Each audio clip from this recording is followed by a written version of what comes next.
আপনি তো আইনবিদ, বড় আইনবিদ, এটা একটা উত্তর দেন। আপনি কি আবার ব্যাখ্যা করছেন এখানে? আমি তো ব্যাখ্যা দিলাম। এখানে অর্ডার আইন আছে, প্রমাণ দিলাম, তারপর আপনি তাহলে উনি এটা কেন সংবিধান বিষয়ে আদৌ বিচার মানে তালগাছটা। আমি সুপ্রিম কোর্টের লয়ার, উনি আমাকে অ্যাডভোকেট নিয়ে কথা বলেছেন, মোস্ট ওয়েলকাম। বলুন তো সংবিধান বলুন কোনটা আছে? উনি তো সংবিধান বিষয় এখন তো যেটা হয় দেখি অনলাইনে আসলে টকশোতে সব সংবিধান এক্সপার্ট হয়ে যায়। আইন নাই, পড়াশোনা নাই, কোর্টে যাওয়া নাই, সব এক্সপার্ট হয়ে যায়। মানে একটা জিনিস শুনে ফেসবুকে আর বলে দেখেন এসে, এত সহজ আইনের ব্যাখ্যা না। বলি ওনাকে বলি আমি কোনো ভোট জি, আরে সংবিধান কি জনগণের জন্য না? না আমি সব গিলে খাবেন সবাইকে আপনি? এই জনগণ বলছে 70% ভোট দিয়ে আমরা সংবিধান সংস্কার চাই, তারপরে কিসের রাজনৈতিক দল? What is this? যে ব্যক্তিরা টকশোতে গণভোটের বিরুদ্ধে কথা বলে জি। তারা মূলত জুলাইকে মানতে চায় না। এরা প্রকারান্তরে জুলাইয়ের বিরুদ্ধে অবস্থান করে আবার ফ্যাসিবাদী ক্ষমতা করতে চায়।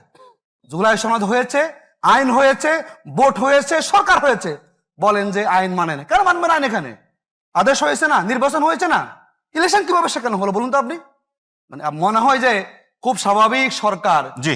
ইউনূস সরকার স্বাভাবিকভাবে আসছে, ইলেকশন হয়েছে, স্বাভাবিক হয়েছে।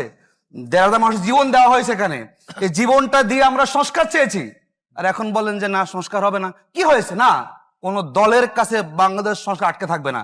জনগণের প্রত্যাশা দেয়, বিরোধী আমরা বলছি এই জনগণের প্রত্যাশা পূরণ করার জন্য আবার আমরা রাজপথে নামবো। আমাকে খুব তুচ্ছতাচ্ছিল্য করলেন যে আসলে আইন কিছু জানেন না, ফেসবুক দেখে এসে কথাবার্তা বলি। শোনেন, শুধুমাত্র অ্যাডভোকেটরা যে আইন জানার ব্যাপারটা এরকম না।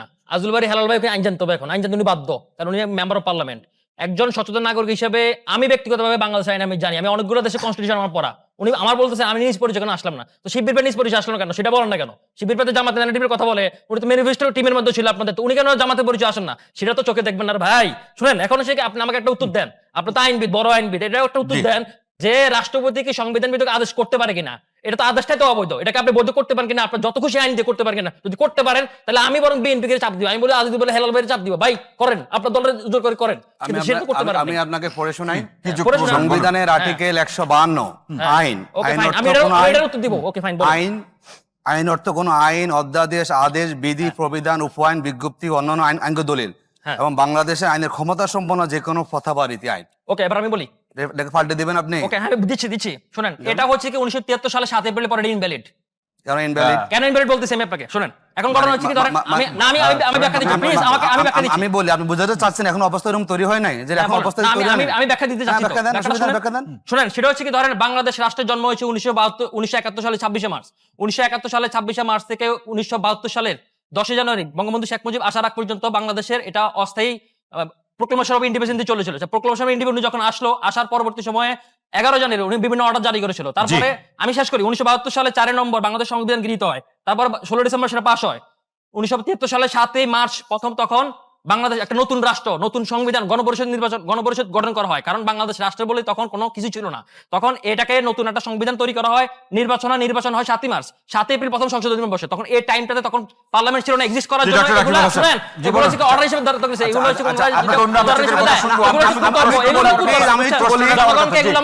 বলুন তো আমাদের এই আইনটা কি আইন বলুন তো? নির্বাচন কমিশন আইনটা কি?